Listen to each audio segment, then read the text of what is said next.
Comedy timing అయితే మాత్రం బాగుందని చెప్పొచ్చు. కొన్ని సీన్స్ అయితే బాగా పండాయని కూడా చెప్పొచ్చు అనమాట మూవీలో. అలాగే మరి దేవరకొండ గారి యాక్టింగు కామెడీ వైజ్ కూడా చాలా బాగుంది. ఎవరు అడిగినా కానీ నీకోసం ఈ టాటూ ఇచ్చా అని చెప్పడం కానీ అక్కడక్కడైతే కొంచెం లాగీగా అనిపిస్తూ ఉంటుంది మూవీ. కాకపోతే ఓవరాల్గా మాత్రం ఒక టైం పాస్ అయ్యే మూవీ అని చెప్పొచ్చు అనమాట. అంటే బాగుంటుంది మనకు చూస్తున్నప్పుడు ఆ ఫన్ కానీ, ఇమానియల్ గారి టైమింగ్ కానీ, అలాగే ఆనంద్ దేవరకొండ గారి టైమింగ్ కానీ బాగుంటుంది. సో ఇంతకీ మనం మాట్లాడకపోతున్న మూవీ ఏంటి అంటే మాత్రం గమ్ గమ్ గణేష. సో ఇదైతే ఓటీటీ రివ్యూ అనమాట. చూడడానికైతే డీసెంట్గా వెళ్ళిపోయిందని చెప్పొచ్చు మూవీ.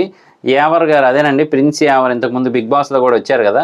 సో ఆయనతో స్టార్ట్ అయిన ప్లాను మొత్తం అసలు ఎంత పెద్దగా ఉంటుంది, 100 కోట్ల డీల్ ఎలా జరిగింది, అసలు ఆ 100 కోట్లు కూడా ఎలా ఎవరికి దక్కాయి లేదు అంటే మాత్రం ఆ లాస్ట్ గ్రాఫిక్ సీన్ మాత్రం నాకు చాలా బాగా నచ్చింది అబ్బా. నిజంగా వినాయకుడిని చూపించే విధానం చాలా బాగా చేశారని చెప్పచ్చు. అంటే చంద్రుడి ద్వారా వచ్చే ఆ స్టార్ అనేది ప్రాణప్రతిష్ఠ జరిగిన విగ్రహంలోకి వెళ్ళటము, అది ఏ విగ్రహం అనేది తెలియటం, ఇదంతా స్టోరీ టైప్లో పెట్టినప్పటికీ కూడా లాస్ట్లో ఆ గ్రాఫిక్స్ మాత్రం చాలా బాగా పెట్టారు. అలాగే కొంచెం స్టైలిష్ లుక్ అయితే చూపించారనమాట ఆనంద్ దేవరకొండ గారికి.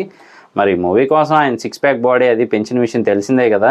సో లుక్ అయితే కొత్తగా ట్రై చేశారని చెప్పొచ్చు. బాగుంది మూవీ అయితే మాత్రం చూడడానికి. సో అమెజాన్ ప్రైమ్లో అయితే అవైలబుల్గా ఉంది మూవీ. ఇంట్రెస్టింగ్ అయితే ఉంది.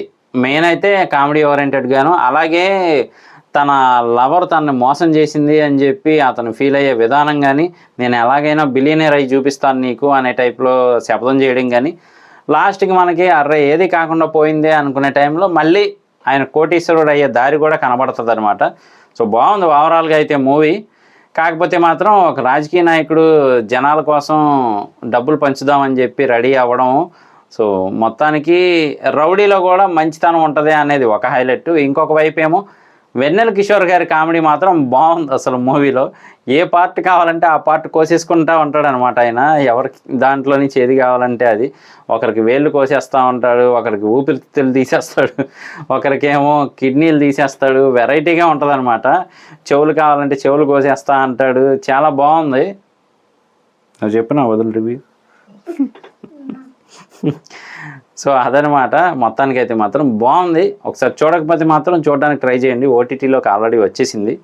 సో ఇది నా రివ్యూ. ఇలాంటి మరిన్ని ఇంట్రెస్టింగ్ వీడియోస్ కోసం, రివ్యూస్ కోసం మన ఛానల్ వెంటనే సబ్స్క్రైబ్ చేసుకోండి. నేను మీ ప్రసాద్. మళ్ళీ నెక్స్ట్ వీడియోలో కలుస్తాను. Love you all.